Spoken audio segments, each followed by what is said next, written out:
ஒரு லைவில் எல்லாரும் டெய்லி எப்படி பேசின்னு இருக்காங்க, அதை தெரிஞ்சுக்கிட்டு பேசுங்க முருகண்ணா. நீங்கள் ஒரு லைவில் இருக்கீங்கண்ணா. இல்லை உங்களுக்கு நீங்கள் எனக்கு தெரிஞ்சு சந்திராஷ்டமாவும் தெரில.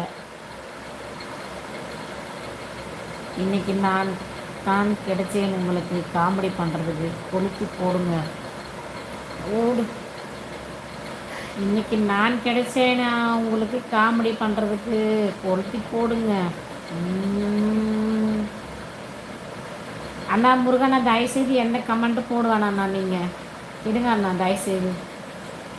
சாண்டி வணக்கம். சாப்பிட்டியா? என்ன சாப்பிட்ட? சரமா அம்முமா நான் எதுவும் பேசவில்லை அக்கா. நானும் லைவ் முடிச்சுக்கிறேன் அக்கா. யாருமே எதுவும் பேச வேண்டாம். இவர் சும்மா இருக்க மாட்டார்னு நினைக்கிறேன். அவர் நம்ம பாட்டுக்கு நம்ம ஏதோ பேச வந்தால் அவர் பாட்டுக்கு பேசிட்டே இருப்பார். முருகண்ணா நீங்கள் பேசுகிறீங்கன்றதுக்காக நான் லைவ் முடிக்கல. நான் கீர்த்தி அக்காவுக்காக தான் நான் லைவ் முடிக்கிறேன். இப்பவும் சொல்கிறேன், நான் அவங்களுக்காக தான் லைவ் முடிக்கிறேன்.